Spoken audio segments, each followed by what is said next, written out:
ఒక మంచి కథ విందాం. తెనాలి రామకృష్ణుడు తన భవిష్యత్తుని వెతుక్కుంటూ విజయనగరానికి వెళ్తూ ఉంటాడు.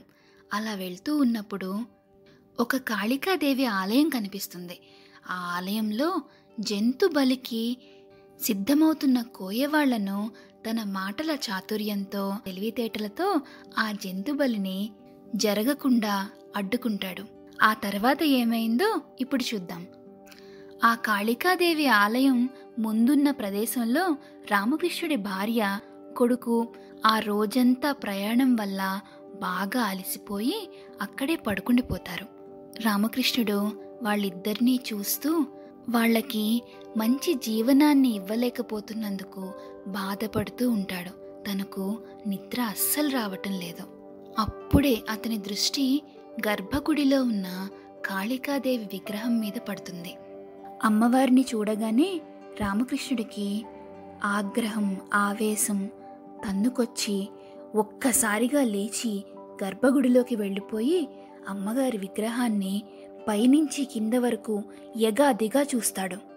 గర్భగుడి లోపలికి వెళ్ళి అమ్మవారితో ఇలా అంటాడు: నిన్నే నమ్ముకున్న నీ భక్తులకు ఇలాంటి గతి పట్టిస్తావా తల్లి? కనీసం తినడానికి పట్టెడు అన్నం కూడా పెట్టకుండా మా ఊరి నుంచి మమ్మల్ని తరిమేస్తున్నావు కదా నువ్వు. అలాంటి దానివి నువ్వు మాకు అమ్మవా?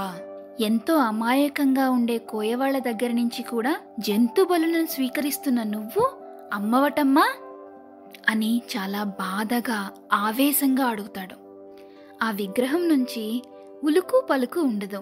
ఎలాంటి సమాధానం రాకపోయేసరికి రామకృష్ణుడికి ఆవేశం ఎక్కువైపోతుంది. ఇంత అడుగుతున్నా ఏమీ మాట్లాడకుండా బెల్లం కొట్టిన రాయిలాగా ఎలా ఉండగలుగుతున్నావమ్మా? మా అందరి ఆకలి తీర్చడానికి కూరగాయలు, అన్నాన్ని సృష్టించిన శాకాంబరి వంట కదా. ఏ నీ కళ్ళల్లో కరుణ ఇంకిపోయిందా? నీ బిడ్డలనే నువ్వు సరిగా చూసుకోలేని దానివి నువ్వు మాకు అమ్మవా? అమ్మవారివా? అమ్మోరివా? అని చాలా కోపంగా గట్టిగా అడుగుతాడు రామకృష్ణుడు. ఆ విగ్రహం నుంచి ఎలాంటి బదులు రాదు. ఎలాంటి బదులు రాకపోయేసరికి రామకృష్ణుడికి ఆవేశం ఇంకా ఇంకా ఎక్కువైపోతుంది. నాకు సమాధానం ఇవ్వకుండా అలా నా ముందు నిలబడతావా? ఏ నన్ను నమిలి మింగేస్తావా? మింగేయాలనిపిస్తుందా? రా, వచ్చి మింగు. అసలు చూస్తాను నువ్వు వస్తావో రావో. అసలు ఎలా మింగుతావో కూడా చూస్తాను. నన్ను మింగే ధైర్యం నీకుందా? ధైర్యం ఉంటే రా. రావమ్మా రా. మింగితే నేను ఊరుకుంటానా? నీ గొంతుకు అడ్డం పన్ను. రావమ్మా రా అని అంటాడు చాలా ఆగ్రహంగా.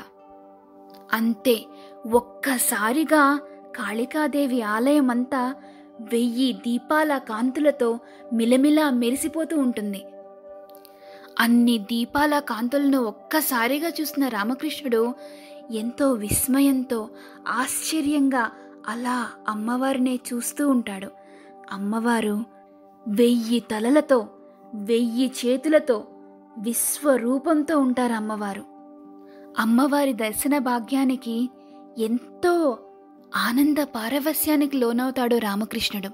వెంటనే సర్వమంగళ మాంగళ్యే శివే సర్వార్థ సాధకే శరణ్యే త్రయంబకే గౌరీ నారాయణీ నమోస్తుతే అని భక్తితో కొలుస్తాడు.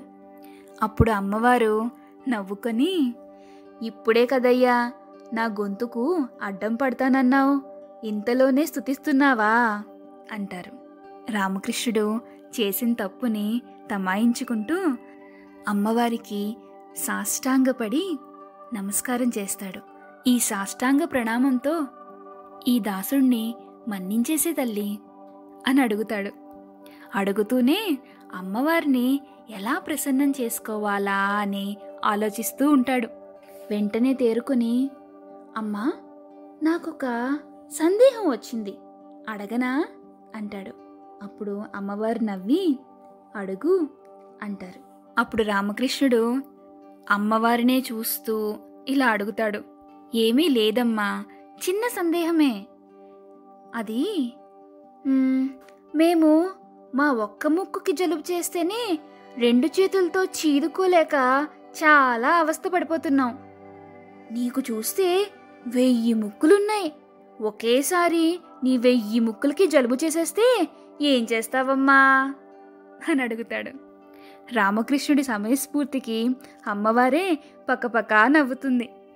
నాకున్న 1000 ముక్కుల్లో నీకొకటి ఇచ్చాను కదయ్యా రామకృష్ణ, దాన్నే నువ్వు చీరుతున్నావు, నీలాగే ఇంకొంతమంది అంటుంది. ఇలా మన రామకృష్ణుడు తన మాటల చాతుర్యంతో సరాసరిగా కాళికాదేవినే హాయిగా నవ్వించేశాడు. తరువాత ఏం జరుగుతుందో ఇంకొక తెనాలి రామకృష్ణుడి కథతో మళ్ళీ కలుసుకుందాం. అంతవరకు సెలవు.